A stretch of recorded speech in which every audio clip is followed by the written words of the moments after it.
More than a year had gone by since young Setanta became Cuchulainn, and in the meantime, Colin was able to train a new puppy to become his guarding hound. Cuchulainn was finally free and resumed his training in the Markra, pursuing his dream to become a warrior of the Red Branch of King Croa of Ulster, his uncle. One day, while Cuchulainn and his peers were training, the legendary druid Carvot, who was also father of Croa MacNessa, and his dozens of students came across the plains of Eamon Marga. Carvot, as a druid, was known to be very wise, and he was respected for his skills and knowledge. He was even said to be able to see the future, not clear as water of a lake on a sunny day, but more like waves cast out by a stone thrown into the water. He could never point his finger on what exactly would happen, but he got impressions of parts of the future, like fixed points, around which the rest wasn't fully decided yet, and what he prophesied always came true.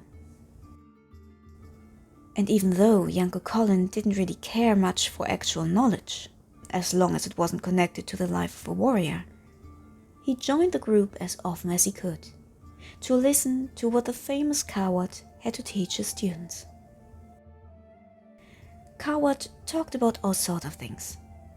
He taught his students how to interpret the signs of nature, about simple magic, and a lot more.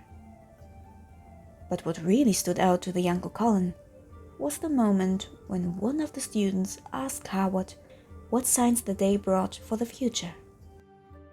Carvot frowned. Why did the young people always look towards the future instead of living in the moment? But then he looked inside and spoke of a new prophecy. He prophesied that this day was a special day for warriors. Any man who would dare to take up arms for the first time on this very day would be known all throughout Ireland and beyond. He would be remembered through the ages, and even in hundreds of years, people would speak of his glorious deeds. Cuchulainn immediately made his way to his uncle's throne room, without even listening to what more Carvot had to say. This was exactly what he wanted. Glory for eternity, being known as a mighty warrior. That was all he had ever desired, and now he saw his chance. Standing before Croa MacNessa, he begged him to be allowed to take up arms immediately. Croa was irritated. He told the boy that despite his deeds, he was still 7 years old and therefore way too young. But when Cuchulainn insisted he wanted to take up arms right now, Croa sensed much more behind his plea. He asked his nephew why he wanted to take up arms, and Cuchulainn told him what Carvot had prophesied. Well, he paraphrased it surely, and he may have added a few sentences about Carvot giving his approval for Cuchulainn to immediately take up arms, but that was unbeknownst to Croa. Hearing that his wise father and old friend had decided for Cuchulainn to take up arms, and knowing what his nephew was already capable of, he reluctantly agreed. He sent him to his armory to search for the best weapons.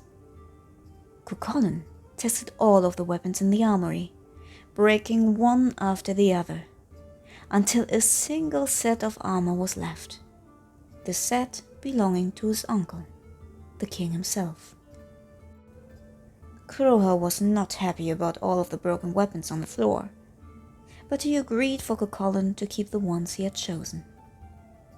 Cuchulainn raised his weapons, saluted to the king, and took the oath to be a warrior. As soon as he was declared warrior, Carvot came into the room and demanded to know what was going on. Croa was confused, since he had thought that it was Carvot's idea in the first place.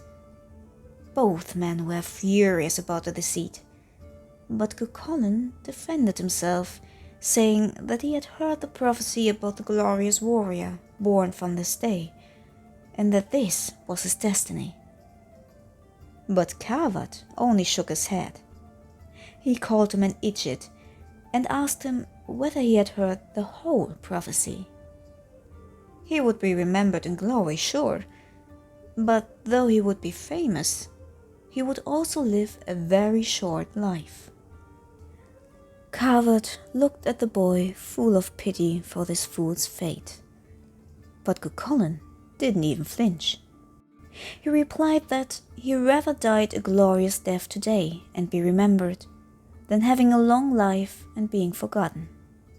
And so Cuchulainn made his choice, became the youngest warrior in Ulster, and condemned himself to die young. But that wasn't the end of the story of how Cuchulainn became a warrior. Later on the same day, he should hear another prophecy and seal his fate. But that is a story for the next video. If you liked the video, please leave a thumbs up, subscribe and ring the bell to be notified when the next part of the legend comes out. See you next time. Slan slan!